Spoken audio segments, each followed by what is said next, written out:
Tere tulemast Dali podcasti. Minu tänane saatekülaline on Kadri Tilk. Kadri on esimene ametlik CBD kanepi maaletooja Eestis ning ta on kõige suurema CBD kanepi kaubamaja omanik. Ja lisaks on ta ka väga suur enesearmastuse fänn ja fanatt ja selle sõnumi edasiandja siis nii-öelda on ju. Tere, Kadri! Tervist!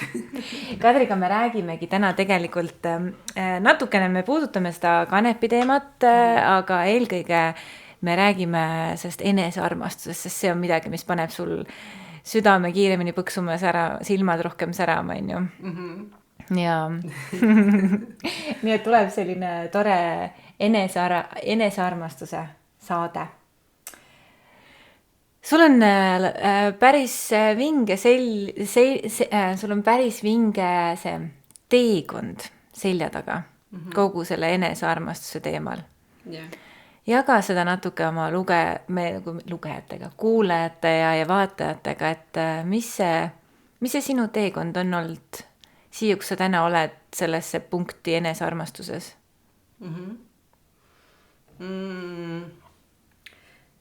Ma olen enda jaoks tagantjärgi selle teekonna pannud kokku, sest et kui ma selle teekonnal olin, siis ma ise ei saanud arugi, et see on midagi erilist või eriskummalist või märkimisväärset, et mulle jõudis, ma isegi ei mäleta, kus kohast ma selle info sain või olen ma seda kogu aeg teadnud, aga igal juhul hästi selline selge taipamine, et me käime siin mitu korda. Ehk et füüsilises kehas. Elus sa mõtled? Jah, selles elus, tähendab erinevates eludes, siis siin maa peal me käime hingena mitu korda. Nagu inimese kehastuses on ju. Jah, just. Ja sellesse ellu, igas elus on niimoodi, et sa tuled, eelnevalt sa lepid kokku oma siis lähiringkonnaga igast erinevad kogemused, mida te üksteisele jagate ja siis läbi selle su hing areneb. See on see teooria, milleni mina olen täna jõudnud. See ei pruugi olla nagu, ma ei pretendeeri täielikule tõele, aga see on see, mis mind toetab, see arusaam. Ja sellest lähtuvalt siis ma taipasin, et kõik need sellised valusamad õppetunnid ja kadalipud, mida ma olen kogenud, on tegelikult mulle ennem kokku lepitud. Ja need hinged, kes mulle neid lakse annavad, on mulle tegelikult väga lähedased armsad hinged, kes kuuluvad ühte hingegruppi. Ja see võtab selle kogemuse, mis sa saad, selle valu võtab nagu oluliselt rohkem maha ja paneb mõistma seda nagu suuremat pilti, et see mäng käib justkui natuke üle meie pea. Ütleme siis inimese pea. Aga miks ma sellest rääkima hakkasin on siis see, et selles elus ma valisin endale siis sellised kogemused, et ütleme siis näiteks ma suure tõenäosusega pidin avastama selle, et enesearmastus on nagu ülioluline komponent, et olla õnnelik elus. Aga selleks ma pidin selle ennem täielikult kaotama. Ehk et sa ei saa leida midagi, mida sa ei ole kaotanud. Sellepärast mulle meeldib see ütlus, et mida halvem, seda parem. Yeah. Et tihtipeale on see vaata, et ongi, sul peab olema nii halb, sul peab olema millegi täiesti ära kaotanud. Just. Selleks, et sul saaks paremaks minna, on ju. Või et sa hakkaksid muutuma või et me hakkaks tegema mingisuguseid vajalikke samme või midagi, on ju. Just. Ja. Just. Ja minu see enda ära kaotamine hakkas siis tegelikult pihta sellest, et ma kogesin kunagi seksuaalset väärkohtlemist lapsena. Ja mul oli see pistis ütleme üsna pika aja vältel ja tegelikult ma isegi mingi aeg ei saanud üldse aru, et see midagi ebanormaalset on. Ja lihtsalt oli üks osa minu elust. Mul ei olnud millegagi võrrelda, ma olin laps siis enne. Ja kui ma selles sees olin, siis ühel hetkel ma taipasin, see ei sobi mulle. Ikkagi midagi käib seal mulle vastu ja see justkui ei ole normaalne. Hakkasin nagu väljapoolt kuidagi seda infot koguma, et see ei ole normaalne. Ja muutusin ohvriks selles rollis.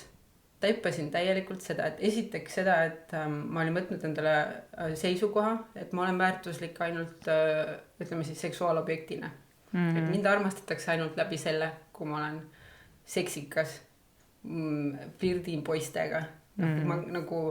ma tagantjärgi mõtlen, et ma ikka väga noores eas juba tegelikult flirtisin lasteaias, flirtisin poistega. Noh, ma ei tea, kus kohas see tuli, aga ma tegelikult läbi selle otsisin armastust, et ma olin selle nagu kuhugi ära kaotanud, sest kui sa tuled hingena siia, siis sa oledki armastuse kehastus, sa tunned täielikult armastuse ütleme nii, et armastuskuubis on ja siis hakkavad sul see keskkond, kus sa oled ja see kõik hakkab sul seda armastust maha võtma, kuni sa oled seal täielikult kaotanud ja siis sa arvad, et sa oled taipamised, kui ma teen midagi, siis mulle öeldakse, et sa oled tubli laps.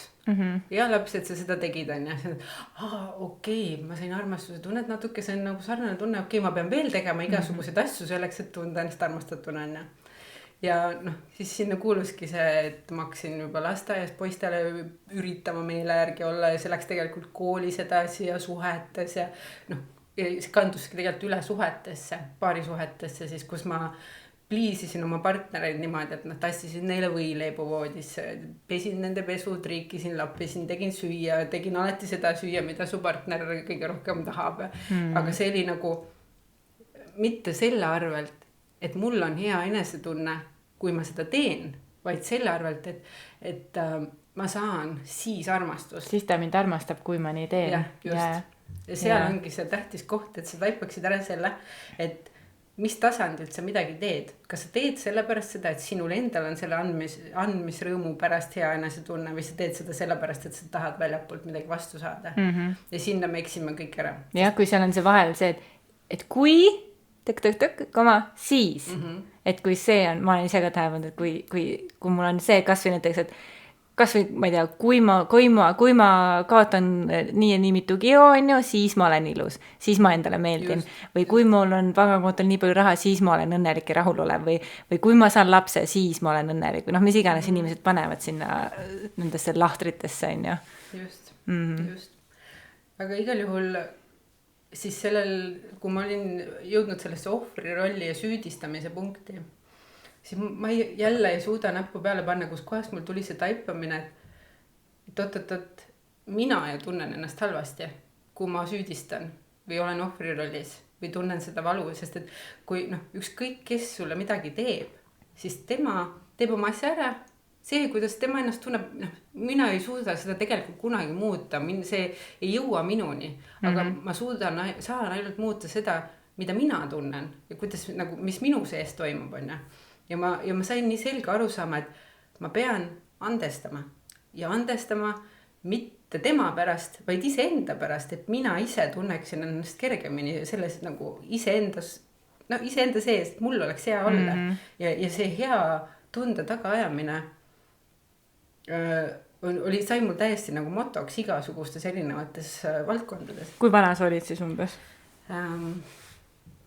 Nii, selle kui sul juba siukest asju mõtlesid või oskasid seostada seda oma mõtet oma tundega ja sellega, et kui sina see tuli tegelikult hilja, selles mõttes, et ma olin selles süüdistamise rollis päris kaua. Ma ootasin kuidagi, et seda heastatakse ja kõik siuksed asjad, et see mäng kestis päris pikalt, aga ma arvan, et see oli äkki mingi 27 või 34 mul hakkas siis, kui need enesearengu, kes ma käisin Anthony Robbinsi koolitusel igal pool, et ilmselt ma kuskilt hakkasin noppima enda jaoks mingit tõeterasi, aga see oli nii suur arusaam, et kui me süüdistame kedagi või tunneme ise süüd, siis meil on kivid taskus ja need hoiavad meid niimoodi raskes kohas tegelikult, et see pidurdab sind ehk et see andestamise protsess on ülioluline iseenda pärast, et sa saaksid ise edasi minna oma eluga. Nii, ja kui ma olin selle andestamise võtme nii-öelda ära tabanud, et see mulle endale vajalik, sest see oli suke esimene koht vist, kus ma hakkasin jälgima seda, mis tunne mul endal on, ehk et minu enda enesetunnele sellele hakkasin hästi palju tähelepanu pöörama, minu enda heaolu ja minu enda enesetunne on number 1, sellest hakkab kõik pihta. Ja ma olen täielikult lõpuni välja täna andestanud, täielikult mõistnud. Sellele inimesele siis, kes sind seksuaalselt korduvalt väelkohtas lapsena. Just.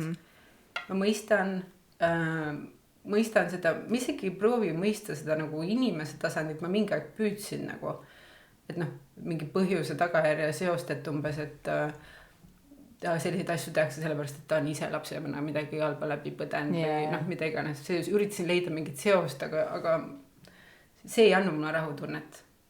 Ja rahutunne tuli siis, kui ma taipasin seda hingede mängu. Et see on nagu, ongi sellised kokkulepped ja see oli mulle ülivajalik, et ma jõuaksin tänasesse enesearmastuse punkti nagu. No see on nagu, see kõlab võib-olla siukse nagu natuke totralt, aga ma võiks öelda, et see on nagu natuke nagu kingitus, mis sulle antakse, et see on nagu siuke kiuksuga kingitus. Jaa. Jah, aga sealt edasi ma jõudsin, ühesõnaga ma samal ajal kogu aeg olin paari suhtes, üsna noorelt esimene paari suhe, või ütleme, mis ei olnud küll esimene, aga esimene pikem selline kooselu kestis mul 10 aastat.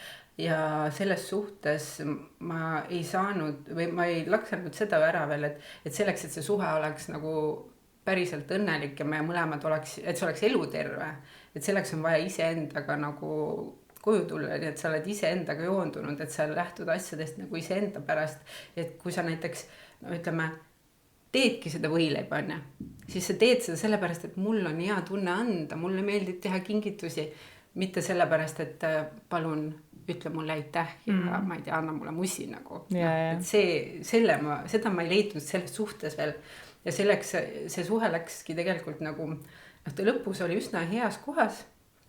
Vaikselt hakkasin taipama seda, et ma pean nagu pöörama pigem tähelepanu tema positiivsetele külgedele ja mitte niivõrd ootama talt ja nagu hakkasid need tõed minuni jõudma, aga siis saatusel olid teised või kokkulepped, hinge kokkulepped olid teised ja mulle tuli selline hästi armas uus hing õpetama tõsiselt enesearmastamist ja eneseväärtustamist, et mis ma selle silmas pean on see, et ta oli minu jaoks nagu kuidagi natuke nagu autoriteetne, nii et millegi pärast selles armunud kohas olles oli mul, kui tema ütles mulle, et ma armastan sind pealaest jalatallani kõik täpselt sellisena nagu sa oled, siis ma nagu kuulsin seda, kui mu mees ütles mulle, et ma armastan siis mul oli nagu aga tegelikult sa oled mulle ennem öelnud, et sul nagu on siit natuke liiga palju ja siit natuke ja ma jätsin meelde kõik selle kriitika, mis ta oli mulle selle 10 aasta jooksul on öelnud, aga ma ei kuulnud seda, et ta armastab mind. Ma võtsin nagu, ma ei tea, ma ei oskagi isegi öelda, miks see nii oli, sest sellepärast, et ma ise ei armastanud ennast. Sellepärast oli mul seda raske uskuda.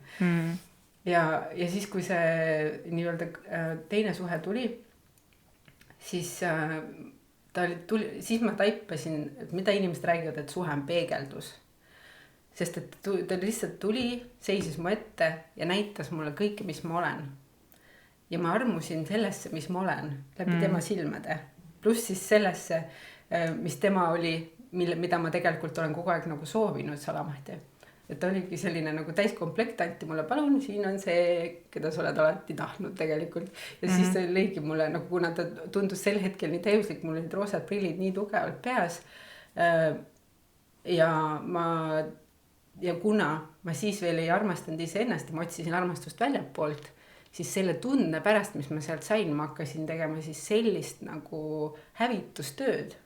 Ma lõhkusin ära oma perekonna, mul olin oma mehega tegelikult ju koos 10 aastat, meil oli laps, me olime teinud ühise kodu, meil olid nagu ühised tuleviku eesmärgid, kõik asjad, me olime ühel päeval sündinud, ühes haiglas ja emad kõrvuti voodites, me saime 20 aastat hiljem tuttavaks, see oli nagu imeline muinasjutuline story seal taga, ma mõtlesingi, et see ongi see mees, kellega ma lõpuni lähen.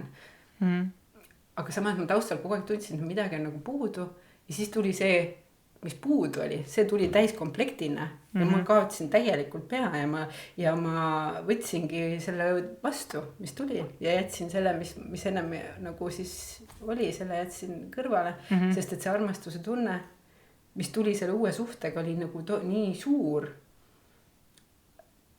Ehk et ta oli nagu kaalus kõik üle. Kuidas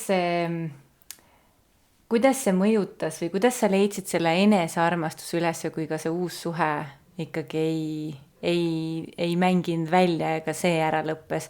Nii et ühel hetkel sa olid ära juba jõudnud lõhkuda oma senise suhte, oma pika kooselu ja seda uut suhet, mis tundus nii potentsiaalikas ja nii ilus ja nii äge, seda ikkagi see ei läinud nii, nagu sa tahtsid või selles ei olnud sellist, see ei läinud seda rada pidi, nagu sina nagu tahtsid, on ju. Jah. Kuidas sa sellises hetkes leidsid selle enesearmastuse? Jah. See suhe andis mulle hästi palju challenge'eid, selles mõttes, et kuna see oli nagu kõrvalsuhe, nii temale kui mulle, siis see oli selline kadalipp, hästi palju takistusi oli kogu aeg, et tihti võis juhtuda niimoodi, et me pidime saama kokku, ta jäi 6 tundi hiljaks või ta ei tulnud üldse, sellepärast et kodust ei saanud tulema või et ma nagu sain hästi palju tunda seda, et ma olen teine. Ma olen kogu aeg teine ja see tegi mulle nii haiget, nagu ma nagu jõudsin sellist taipumise, et kurat, et tegelikult ma tahan olla nagu 5000% ühe mehe naine ja nii, et tema teab 100%, et ma olen ta naine, aga ta nagu käis seal kahe vahel ja need sellised nagu sõelumised ja sellised ebakindlused ja siis minul oli kogu aeg ootus nagu tema peale pandud, minu armastuse võti oli tema taskus nii sügaval, kui vähegi saab olla, siis, aga see on nii valus, seda samal ajal on see nii valus, kui su võti on kellegi teise taskus, sest et see nagu, sul on kogu aeg see ebakindlus, et mis saab siis, nagu sa lõpuni välja ei saa seda usaldada, eriti sellises olukorras, kus on mängus veel teisi inimesi on ja lapsed ja kõik asjad on. Aga tegelikult ei saa me kinni tulla nagu mitte kunagi, selles mõttes, isegi kui me oleme paari suhtes, isegi kui me oleme abielus, on ju, isegi kui meil on, ma ei tea, 4 last ja suur pangalaen ja mis iganes asjad, mis justkui võiksid meid nagu kokku liita. Ja kui mu armastuses see võti on ikkagi kellegi teise taskus või ütleme partneri taskus, ma ei saa ka tegelikult siis lõpuni kindel olla. Tegelikult see armastuse võti tohiks isegi, olenemata, kas sa oled millises suhtes, on ju, või kui kindlas suhtes pead näha ikkagi ei ole väga arukas seda hoida kellegi teise taskus, on ju. Just, seda ma siis ei teadnud, üldse ei teadnud. Ma ei teadnud seda, et on võimalik seda enda taskusse panna. Mul on lihtsalt mingid taskud, kuhu seda panna. Ühesõnaga, see läks nii valusaks kätte ära lõpuks ootamine ja siuke kahe vahel ja tõsine vaprad ilusad kuubis. See on otses mõttes, ma ei oleks uskunud, et minu elus midagi sellist juhtub. Mul oli nagu kindel plaan stabiilse kuldse retriiveriga 2 lapsega maja, mees, kõik jutud. Ja see läks niimoodi pea peale. Et ühesõnaga, see läks nii valusaks, et me tegelikult ikkagi põhimõtteliselt lõpetasime selle ära. Aga kui see läbi sai, siis ma tundsin nagu kõige hullemat hingevalu üldse. Hingevalu on selline asi, et sa ei saa sinna plaastrit ka peale panna. See oli nagu keegi oleks noaga südamesse pannud ja keeranud. See oli nagu nii valus. Ja siis ma ei tea, kes kõrgem mina või kes mulle selle juhatuse siis andis, et oot, siin on midagi nii mäda praegu. Et ma ei peaks niimoodi tundma. Et mul, siin peab olema mingi lahendus, et kuskil peab see poni siin sitades olema. Ja ma läksin selles valus randa jalutama ja nutsin seal rannas ja ma olin täiesti juppideks. Mõtlesin, et issand jumal, kuidas võimalik on, et ma nii katki olen nagu oma teadlikkuse juures, et ma siis arvasin juba, et ma olen teadlik tegelane. Ja ma nagu palusin, et see laheneks kuidagi ja siis käis siuke laegas näkku. Ma mäletan nii, et see oli niisugune tunne, et mul reaalselt oleks võinud olla mingi laegas, mis näitab valgust näkku, et see, et peegel kaob, see ei tähenda, et sinu väärtus muutub. Ja sealt ma taipasin nii tugevalt, et oot, mina olen ju ikka see väärtuslik, see kõik, mida ta mulle andis selles suhtes mulle endale, minust endast. See kõik on alles. Mina saan ikka kogeda ja tunda iseennast sellisena. Ja sellest hetkest ma hakkasin niimoodi pliisima ennast. Ma tegin endale imelisi hommikusööke, nagu posseeritud munad, lõhed, asjad, kõik avokaadod. Käisid saunad, paned muusika, küünled, nagu aroomid, kõik. Ma hakkasin ise endaga nagu nii palju aega veetma ja tõesti nagu tegema neid samu asju, mida muidu armunud inimesed koos tegid. Aga üksinda. Ja siis ma mäletan, ma käisin ühes laagris Kreetal ja ma olin ise endaga hästi pahuks siis oma kehaga. Ise, ütleme siis jah, ühesõnaga ma olin mõtnud hästi palju väliseid hinnanguid sellele ja kõik ise enda omaks ja siis arvasin endast sama, mis kuskilt kuulnud olin. Ja mul hakkab silm ette jooksma. Ma toon sulle. Sa võid edasi rääkida. Pisara kanalid ju. Ühesõnaga, Kreeta laagris käisin. Üks moment. Ja mul oli seal üks imeline selline hommik, kui ma vaatasin oma rõdul, hotellitoa rõdul, istusin kella 5 vaatasin päiksetõusu. Ja mul oli ainult tekk ümber ja mäletan, et ma istusin niimoodi, mul olid käed risti ja kuidagi käed hoidsid siin niimoodi vastu keha. Ja siis ma kuidagi panin silmad kinni ja pigistasin ennast. Ja siis hakkasin nagu päriselt tunnetama oma näppudega oma keha. Ja kuidagi taipasin, issand, kui mõnus ja mu keha on, see on nii kallis mulle, et see minu keha nagu appi, kui hirmsalt ma olen ennast kohelnud. Et nagu ainuke inimene, kellega ma 5000% olen terve elu koos, olen mina ise. Miks ma kohtlen ise ennast nagu nii õudselt, on ju? Ja, sest et kui keegi teine oleks meiega nii kriitiline, nagu me oleme ise endaga, siis me ei lubaks kellelegi endaga niimoodi rääkida või me ei oleks selle inimesega iga päev koos, on ju? Kes meiega nii koledalt räägiks, nagu me tihtipeale ise endaga räägime. Et see on see enese, see sisekõne tähtsus on nagu nii oluline, mis laused ma ise endale ütlen, kuidas ma endasse suhtun. Ja siis ma läksin sealt rõdult peegli ette. Ma viskasin teki maha, ma olin täiesti alasti, vaatasin ennast peeglist ja vaatasin ennast nagu päriselt, esimest korda nagu päriselt. Ja mõtlesin, kurat, ma olen jumala ilus. See mulle nagu meeldib, see, mida ma näen. Ja et ma soovitan ise ennast katsuda, pange endale, katsuge oma õlgasi, katsuge oma keha.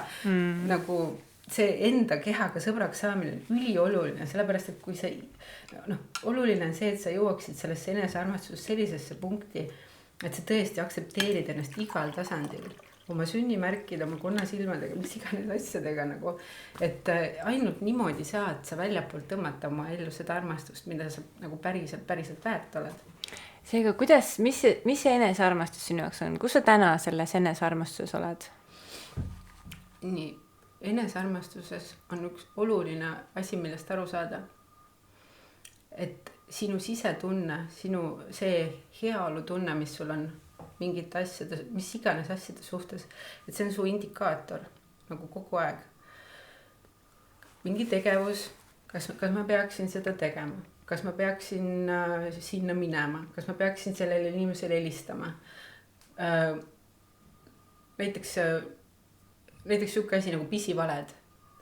Et vanasti mul tuli nii lihtsalt pisivaled. Kuigi see tegi mulle endale halva enesetunne. See pani mind sellesse olukorda, et ma pean kontrollima, meenutama, mida ma nüüd rääkisin täpselt. Et see ongi see, et see nagu hakkab kerima hästi kiiresti, et ma ühel hetkel ütlen mingi pisivale ära, aga samal ajal ma pean meelde selle jätma, sest et järgmisel hetkel, kui keegi seda mingi teisel hetkel küsib, siis mul peab olema meeles, mida ma siis ütlesin, miks ma ei tulnud või miks ma ära pean minema või mis iganes on. Ehk et miks ma panen ise ennast sellesse olukorda? Miks ma ei või tõtt rääkida? Nagu kas saab keegi olla tõe peale nagu vihane? Selles mõttes, et hetkel võib-olla saab, aga sina vähemalt tegid seda sellest kohast, siis järelikult see nagu laheneb. Aga mina olen pannud tähele seda, et seda on nii... Üks põhjus, miks on nii raske öelda otse ausalt välja mingid asju on sellepärast, et me võtame kergelt, ühelt poolt see, et me võtame kergelt vastutuse teise tunnete eest, et me ei taha nagu teist panna, et näiteks kui ma lähen kellegile külla ja ta on teinud kooki ja ma võtan selles koogist ampsu ja mulle asja pole selles inimeses, aga mulle lihtsalt ei meeldi see kook. On mingid tekstuurid, näiteks mulle marmelad väga ei maitse, või mingid tarretiselaadsid asjad, et on mingid tekstuurilised asjad, mis mulle lihtsalt ei meeldi. Ja sellel hetkel näiteks, kas näiteks sülitada see amps välja ja öelda, et täiesti rõve kook. Või nagu, et see on nii halb kook, et ma ei taha üldse, rohkem ma ei taha seda. Et kui ma teeksin sellist asja, siis et ongi nagu see, et ma ei taha solvata kuidagi teist või ma ei taha nagu teist solvata või ma ei taha teist ennast nagu halvasti panna tundma, mis teisisõnu tähendab seda, et ma võtan tema tunnete eest vastutuse. Ja teine pool, mis seal on kohe see, minul aktiveerib kohe see hülgamishirm, erinevatel inimestel aktiveeruvad erinevad asjad, selle taga kõigel on nagu ellujäämisinstinkt, me peame kuuluma, me peame kokku hoidma, ma pean olema selle grupi liige, siis mul on turvaline, siis ma jään ellu, Kui ma ütlen, et see kook, mis sa tegid mulle nagu absoluutselt ei maitse, siis ma riskin tegelikult sellega, et see, kes selle koogi siis tegi, võib mind hüljata ja nii-öelda kogu aeg tagasi minnes, siis ühel hetkel ma võin, see on nii-öelda, ma võin ära ellujäämisoht on ju, ja siis nii-öelda, et tihtipeale ongi see, et me ütleme justkui neid hädavalesid selleks, et kuuluda või et tagada nagu see enda turvalisus või mitte nagu solvata. Samal ajal tegelikult see, kas keegi solvub, on nende asi, mitte üldse nagu, et kui me lähtume enda heast tundest, siis ma ei pea seda kooki ära sööma selleks, et teisel oleks hea tunne, pannes enda tunde siis tagaplaanile, tehes endaga midagi sihukest, mida ma tegelikult ei taha teha, on ju. Aga mul on, ma lihtsalt lähen selle mõttega siit praegu edasi, et mul on teinekord selline tunne, et kui ma ütlen, oletama näiteks söön selle koogi ära, sellepärast, et ma ei taha teda panna halba kohta, nagu ma tean, kus maal tema oma teadlikkusega on, kuidas ta mingit infot vastu võtab, on ju, siis ma neelan selle alla ja teengi seda head nägu, aga tegelikult armastuses selle vastu, et ma lihtsalt ei taha, ma tean, tema on selles punktis, kus ta täna haavub sellest ja ma lihtsalt ei taha talle teha seda tunnet nagu, et jah, see on valetamine, aga ma teen seda õigest kohast seda valet. Okei. Et ühesõnaga, me läksime selle oota, sa küsid, mis see enesearmastus, siis täpselt ma jõudsin sellesse punkti, kas ma vastasin ära või? Et enda nagu tunde tundmine, enda heast tundest nagu lähtuvalt elamine on ju, ja otsuste tegemine ja pisivalede siis eelkõige mitte rääkimine on ju. Jah, ja näiteks, mitte sellega mul tuli veel midagi üles, et tunne. Läks ära. Okei, tuleb tagasi võib-olla. Minu jaoks on olnud see, ma olen olnud hästi palju selline, kes ma panen oma hea tunde oma partnerisse. Ehk siis oma enda õnne panen vastutama, oma partneri panen vastutama oma enda hea tunde eest, oma õnnelikkuse eest ja kõige selle eest. Ja ma olen umbes 15 aastat olnud kogu aeg erinevates paarisuhetes ja kogu aeg nagu armastanud ennast läbi teise silmade siis. Et tahtnud kogu aeg olla, ma olen kogu aeg püüdnud olla hästi hea tüdruksõber oma kaaslastele. Ja siis mulle on nii meeldinud see, milline ma olen olnud, on ju, ja siis nagu armastandis ennast läbi nende silmade. Ja ma elus on 2 perioodi olnud sellist, kus ma olen, tegelikult ongi, et üks oli paar aastat tagasi ja teine on tegelikult nüüd umbes pool aastat kestnud, kus ma olen jõuliselt kogu aeg toonud seda tähelepanu iseenda sisse ja kogu aeg lahti lasknud erinevatest välistest indikaatoritest, kelle või mille arvele ma olen senini oma head tunnet või heaolu või õnnetunnet kogu aeg pannud. Et see vastutuse võtmine on minu jaoks hästi oluline märksõna kogu selles enesearmastuses. Jah, just. Ja see, et sul on teadlikkus üldse märgata seda, mida sa teed, nagu jälgida ennast kõrvalt. Ja siis kohe, kui kisub kreeni nagu, siis kohe tagasi tuua.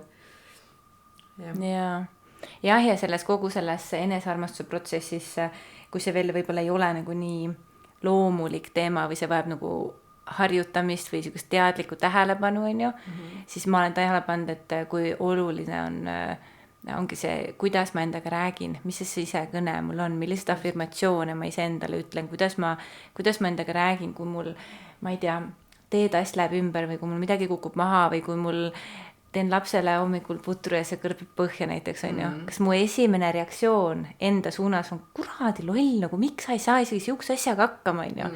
Või siis mul on, et kullakene, mis nüüd siis juhtus? No pole hullu, koristame ära, nagu mitte midagi tegelikult ei juhtu, kui see vesi ümber läheb, on ju. Või nagu mu poja ütleb, emme, ka pole ju hullu. et selles mõttes, et ongi, et mis see selline nagu, et üks on siuke teadlik sisekõne või teadlik, et ma nagu, ma ei tea, kirjutan endale paberi peale positiivsed afirmatsioonid ja siis ma nagu teadlikult endale näiteks ütlen neid hästi tihti päevast päeva, aga teine, mis on isegi veel olulisem, ongi sellised nagu alateadlikud reaktsioonid enda osas.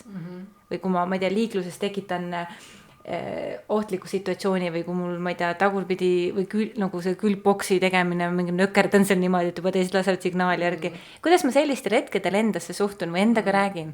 Kas ma olen nagu, et proovi rahulikult, kullakene, sinu maailm, ära pane üldse teist tähele, nagu oled soe ja pehme ja hell endaga.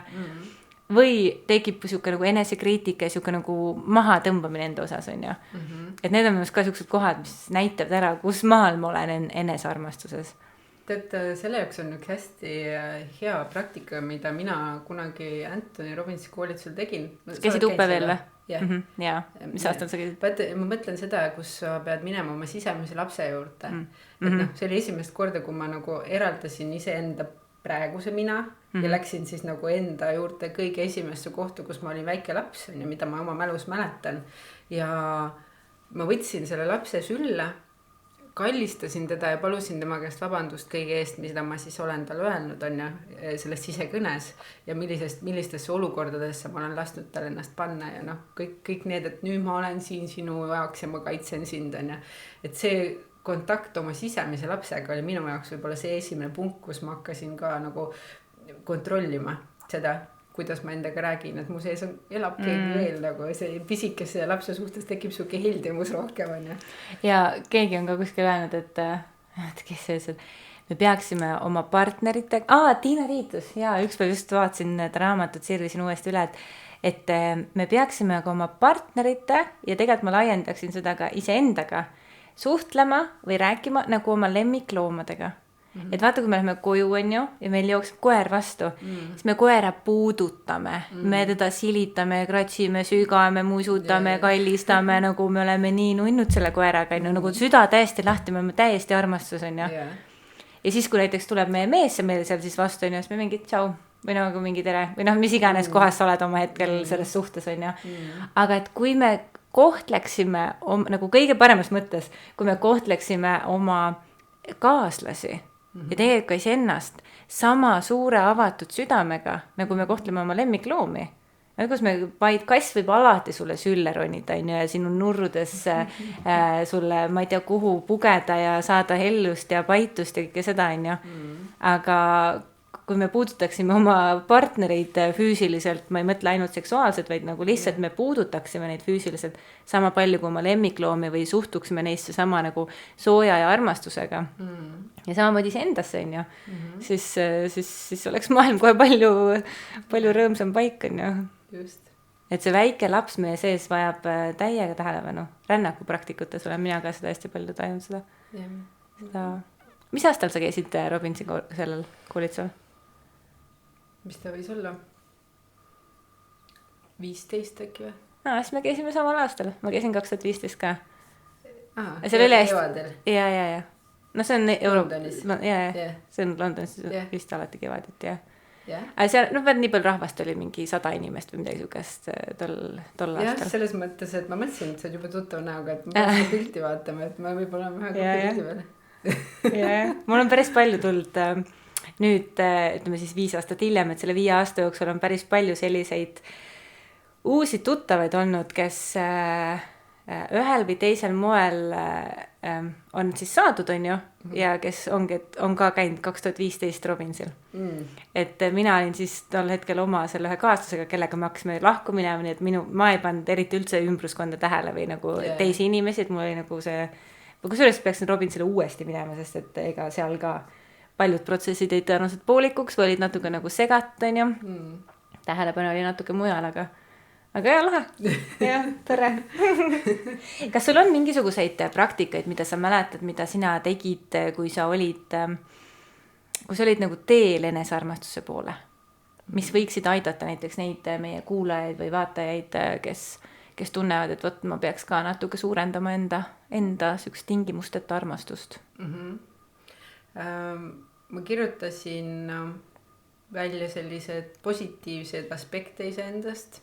Ma hakkasin nagu, pean sukest päevikut siiamaani, et mul nagu vahest tuleb mingi taipamine, mis ma kirjutan neid lahti, et see päevik on mind hästi toetanud, aga just positiivsete aspektide välja kirjutamine, siis mõned on sellised, võib-olla tuntuvad nagu naljakad, aga tõesti seisadki peegli ja vaatad endale silma ja ütled, et ma armastan sind, on ju.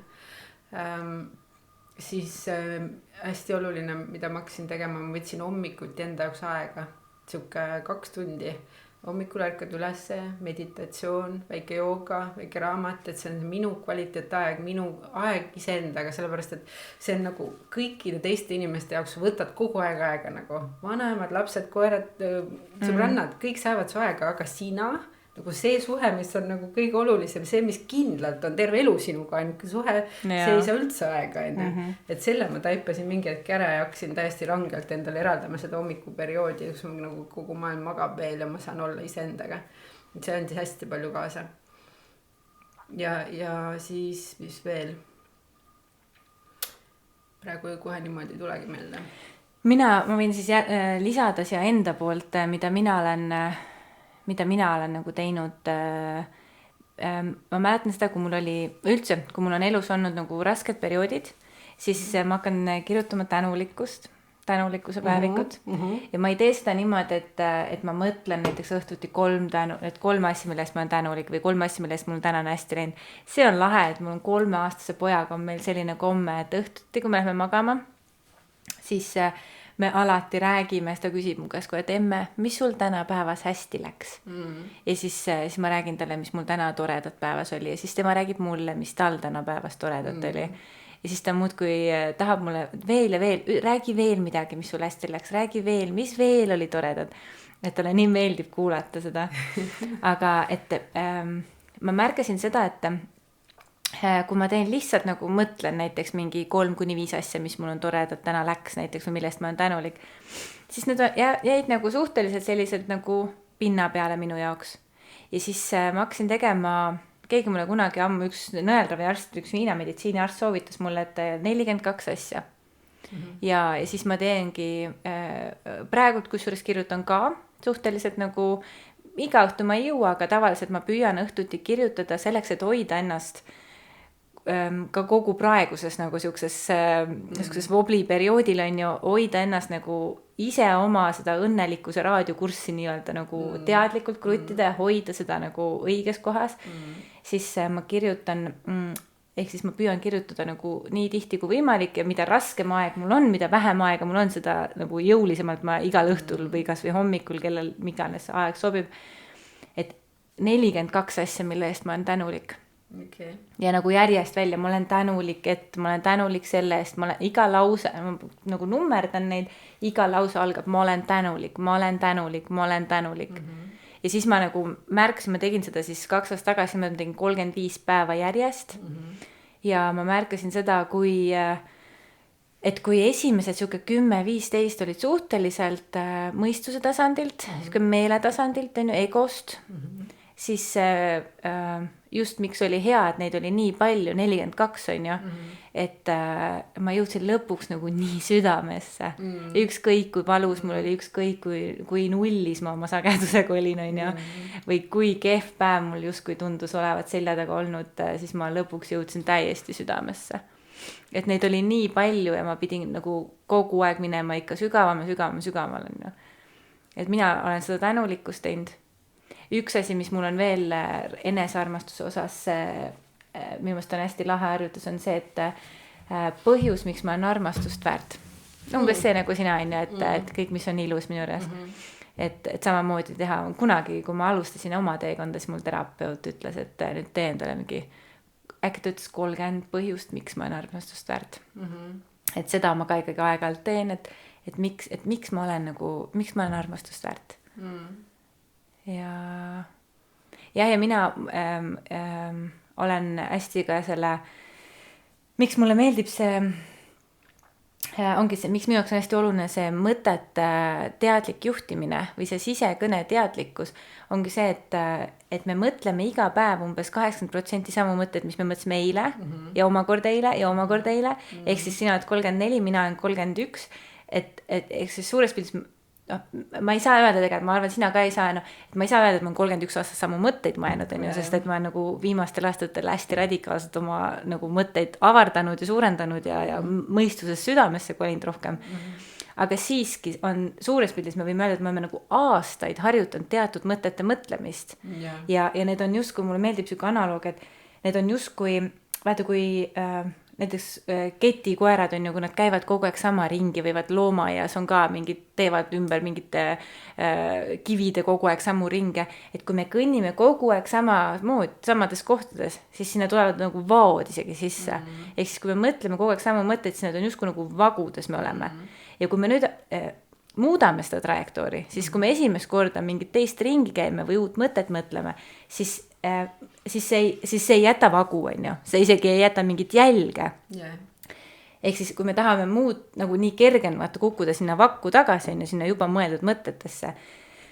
Aga et teadlikult, järjepidevalt teatud perioodil kogu aeg nagu jõuliselt ennast suunates, nagu läbi armastuse, siis mõelda uusi mõtteid, toetavaid mõtteid, vähestavaid mõtteid, siis kui me kõnnime nii-öelda seda uut rada, siis ühel hetkel hakkab sinna väike rajake tekkima, hakkab sinna see nagu süke jälg maha jääma. Ja siis on juba oluliselt kergem sealt vanade mõtete sükses nagu vaost liikuda edasi uute mõtete ringi siis. Ja selle jaoks mina olengi kasutanud, ma ei tea, pannud endale vannituppa peegli peale väikseid post-itseid mingite ilusate ideedega või seina peale mingisuguseid väestavaid lauseid või paberi peale ja siis õhtuti hommikuti loen endale või isegi sisse lugend endale voice recorderiga mingid mantraid ja mingid asju ja siis näiteks jäänud magama või ärganud hommikul panen kohe tööle, et kogu aeg ennast nagu toetada ja nagu järjepidevalt erinevate vahenditega pidevalt nagu toetada iseennast mõtlemaks uusi armastavaid mõtteid, eelkõige siis iseenda ja maailma kõige selle suhtes on ju. Just. See on hästi huvitav, et mina olen samamoodi seda tänulikkuse listi teinud, aga ma tegin selliseid nagu, selliseid challenge'eid nagu, et 21 päeva, iga päev kirjutan. Ja just täpselt, et algul see umbes, et ma olen tänulik, et mul on jõid täna maitsvad teed umbes, et hästi sellised pealiskipinnalised ja lõpuks see voolab sust välja, ma olen tänulik nende imeliste pilvede eest, selle sinise taeva eest, selle linnu eest. Nagu, see niimoodi see pall kasvab ja kõige ägedam on see, et see hakkab su ellu tooma selle, kui sa jõuad sellesse südamesse, siis see tänulikkuse kirjutamine tekitab sulle seda, siis hakkab su ellu tooma nii ägedaid erinevaid võimalusi ja lahendusi su olukordadele, mida sa nagu muidu ei oskaks ettegi kujutada. Et ta kuidagi viib su lihtsalt õigesse punkti nagu õigele sagedusele see tänutunde kirjutamine, et see on hästi, hästi lahe praktika. Et lahe, tõenäoliselt sa oled kogenud on ju seda, et ongi, et vaata, tihtipeale otsime armastust läbi teiste on ju, aga üldse ei tule, kõik on nii tingimustega ja siuke vaevaline ja kõik see. Ja kui me ühel hetkel loobume läbi teiste armastuse otsimisest, hakkame iseennast armastama. Ja kui meis on päriselt sees see selline, mulle meeldib mõelda seda, et ma olen iseendaga suhtes ja ma olen iseenda kõige suurem fänn. Et ma tõesti, ja ma olen see versioon iseendast, mida ma saan öelda, et ma olen nagu parim versioon endast, on ju. Et ma olen see, kelleks mind siia loodi. Siis mul kaob ära see vajadus teiste armastuse järgi ja siis hakkab seda täiega tulema. Ehk siis, et kui, mis on minu jaoks nagu imeline näide puuduse ja küllusteadvuse toimimisest ja sellest, et maailm on peegel. Et kui ma kogu aeg tahan midagi, see järelikult mul ei ole. Järelikult ma olen puudusteadvuses. Ja mis maailm teeb? Maailm peegeldab meile me tunnet. Ja kui minus on puudusteadvuse tunne, siis maailm peegeldab mulle seda vastu. Loobudes sellest teiste nagu teiste armastuse nõudmisest, hakates iseennast armastama. Mul kaob see puudus ära. Mul on armastus. Ma olen nii armastusväärne. Ma nii armastan. Ma olen armastus. Ja seal on ainult küllus ja maailm saab peegeldada. Okei, see tüdruk armastab ennast. Paneme talle veel neid armastusväärseid kogemusi. Ja siis hakkab tulema nagu, mõist on nagu nii lahe, millistest olukordadest, situatsioonidest ja nagu kui lambist võivad olla nagu mingisugused armastusväärsed teod. Mul mingi kuskil Rimis hakkasin maksma, turvamees järsku ütleb, oota tüdruk, mis nüüd? Siis tuli ise minu juurde, maksis minu eest. Mul oli natuke piinlik, ma pean ütlema.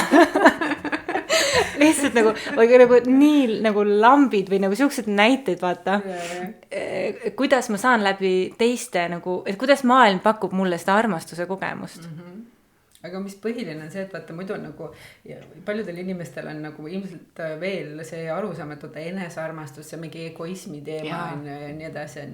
Et tegelikult vastupidi, kui sa ennast armastad, siis sa oled oma südames sellises kohas, et sa tahad niimoodi anda, noh, sa tahadki anda tingimust, et see ongi tingimust, et armastuse asi, millest kõik räägivad on. Et sa nagu lihtsalt annad andmise pärast, annad hea meeleolu tekitamise pärast, noh, mille iganes pärast, lihtsalt, sest sul on seda siis nii palju, aga kui sul endal ei ole seda enda vastu, siis sa oled kitsi sellega, siis sul on vaja, et teised kõik annaksid enne. Kui endal ka ei ole, vaata, siis ei ole ju midagi anda. Ja, just täpselt. Aga siin on minu meelest emadel on nagu fundamentaalne erinevus või nagu fundamentaalselt on vaja teha teatud asjad teistmoodi, kui me tihtipeale mõtleme, mis me tahame teha. Ehk siis vaata, me sinuga oleme emad, on ju. Me tahame, et meie lastel oleks hästi. Just. Ja mida me tihtipeale teeme, on see, et me paneme ennast tagaplaanile ja seame lapse esikohale, arvates, et kui ma panen ennast tagaplaanile ja teda esikohale, siis on tal hea. Just. Aga see ei käi nii pidi, on ju. Ja see on minu meelest emana on üks raskemaid asju. Mõista seda, et kui ma tahan, et mu lapsel oleks hästi, siis ma pean mõistma, et mu laps peegeldab mulle minu tunnet. Ehk siis, kui ma tahan, et mu lapsel oleks hästi, siis ma pean keskenduma sellele, et mul oleks hästi. Just. Ja see on emana olnud minule nagu üks raskemaid kohti, ma pean ütlema selle enesearmastuse teekonnal. Eriti selles osas just, et kuidas mitte näha seda egoismina. Jah. Ja ma olen nõus, see enda, mida me tegelikult õpetame muidu lapsele seda, et sa ei pea nagu mõtlema enda tunnete peale, et sa nagu enda tahaplaanil sättimine on okei, sest tegelikult on 24/7 filmib sind kogu aeg on ja mitte seda, mida sa ütled, vaid seda, mida sa teed on. Ja ta saab kohe aru, kuidas sa ka tunned ennast. Jah, just. Ja. Sa võid teha nagu seda naeru nägu, aga siis ta küsib, vaatab su silma, ütleb ikkagi, emmeks sa oled kurb. Kohe saab aru. Ja. Et ühesõnaga, ja ka lapse kasvatamisel on see enda esikohale toomine tegelikult oluline, sest noh, põhimõtteliselt sa justkui tood ennast esimeseks, aga see on nagu kõigi huvides. Ja nagu saadagi aru, minul on see, et ongi, et laps peegeldab mind. Ja kui mina olen nagu ärev, närviline, kui mina ei ole õnnelik, siis ei ole lapsel hea olla minuga koos. Ja kui ma tahan, et mu lapsel oleks hea olla, siis ma pean ise olema nagu korras. Just. Aga see tähendab, et ma pean ise ennast esiplaanile seadma. Ehk siis, ja ongi nagu see, siis pidevalt nagu tuletad endale meelde, et see ei ole egoistlik, on. See on nagu ainuõige ise ennast esiplaanile seada. Vajalik, et oleks hea keskkond. Ma õpetan oma lapsele ka seda, et lähtu oma tundest, et vaata, mis su tunne ütleb, et kas et mis sa tahad teha või millega mängida või mida noh, ma ei tea, mida legodest teha, on ju, et vaata, mis tunne on ju, lähtu tundest, et ei pea nagu kellegi sõna kuulama või midagi sukest, on ju. Just. Ja. Kuule, aga sina oled ka CBD kanepi maaletooja, on ju, ametlik maaletooja siis ja kõik see, et kas see CBD kanep on tal, kas see võiks ka kuidagi aidata kaasa enesearengu teel või inimeste elus, kes on, ma ei tea, raskes kohas, endaga on lahkumineku valus, on üksinduse kurbuses, on armastuse igatsuses, on mega suures enesekriitilises kohas, on ju.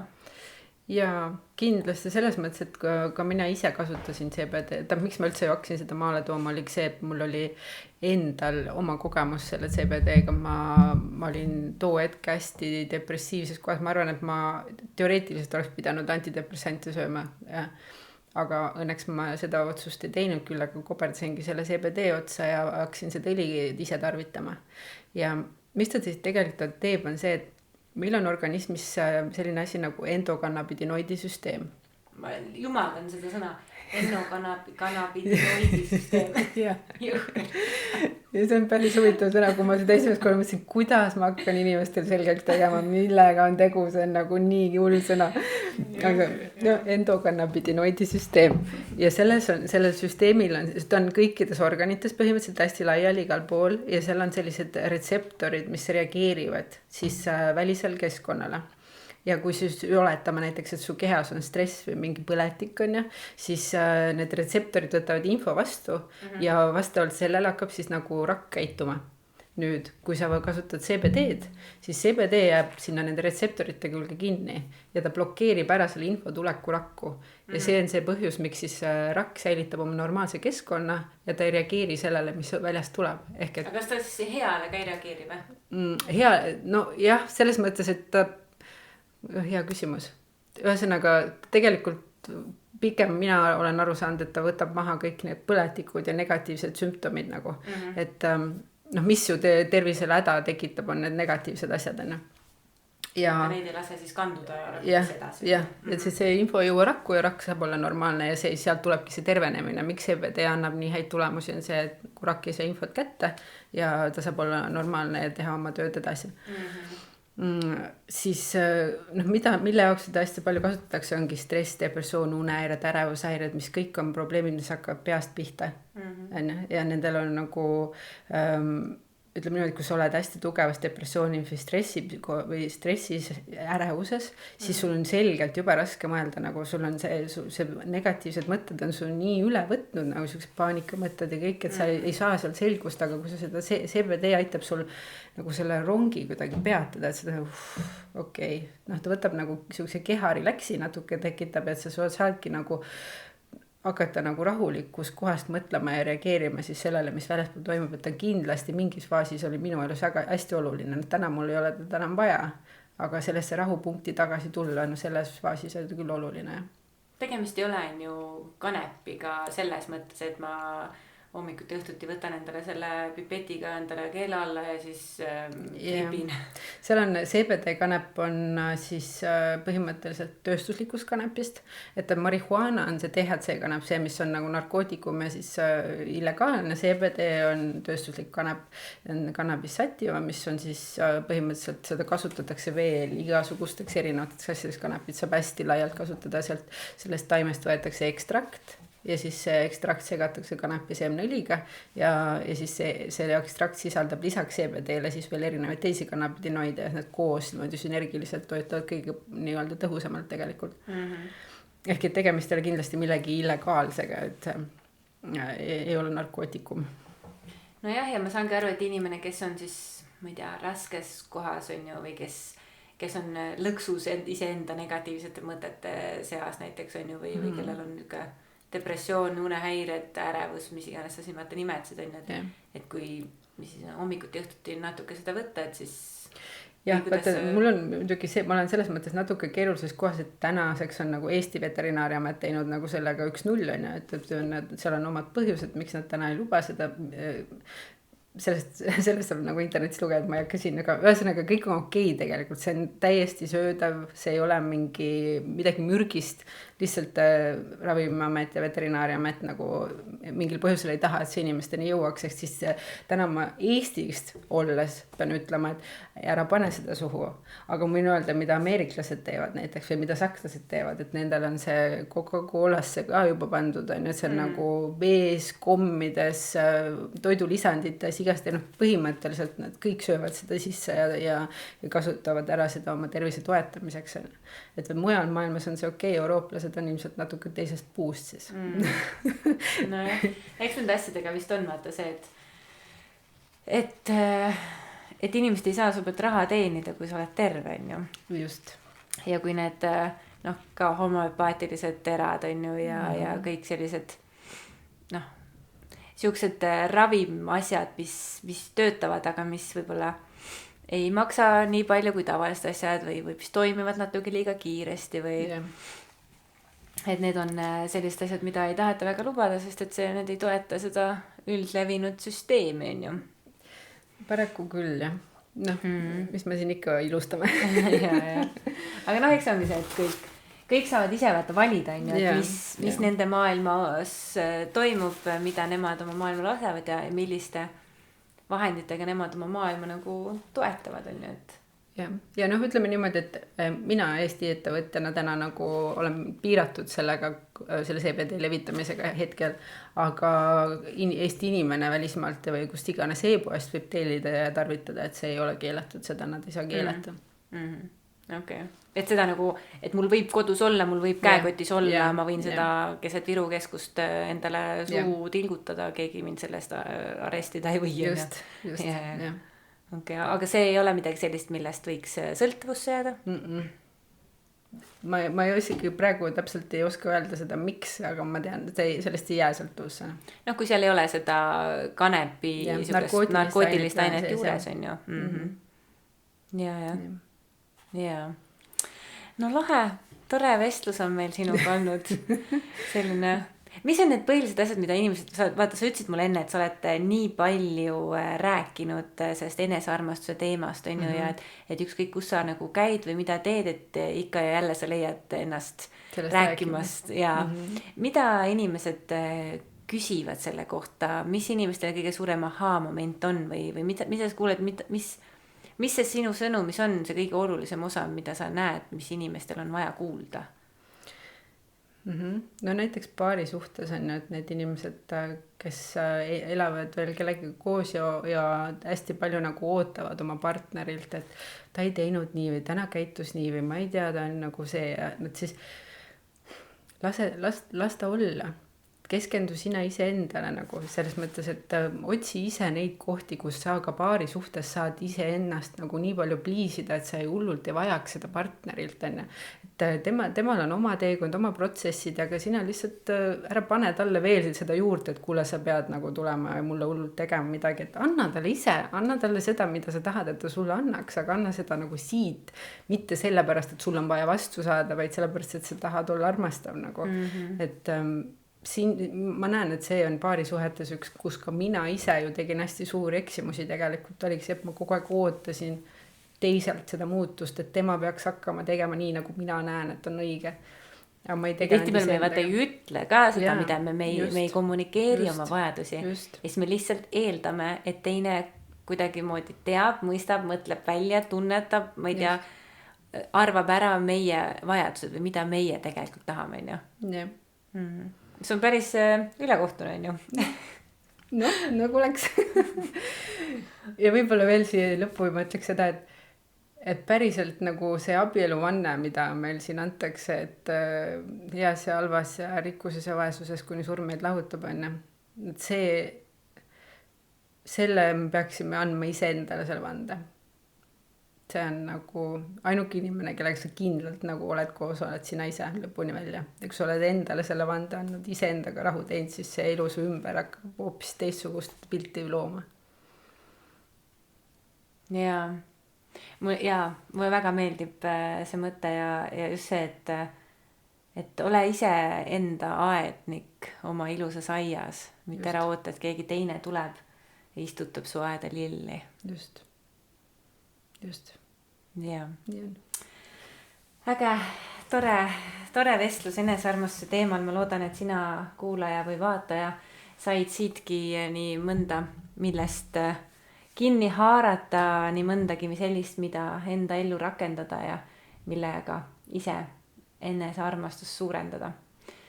Kui sa vaatasid seda, siis pane subscribe siin ja like siin selles YouTube'i keskkonnas, kui sa kuulasid seda, siis samamoodi nii Spotify's kui ka SoundCloud'is pane subscribe, pane follow, selleks, et sa oleksid kursis siis minu podcasti uute osadega. Jaga seda, kui sa tunned, et keegi teine peaks samamoodi sellel teemal kaasa mõtlema ja sellest teemast saama seda infot, mida me siin täna kõigiga jagasime. Aitäh sulle kuulamast, aitäh sulle vaatamast. Ja umbes nädala aja pärast siis uus saade sinu ees.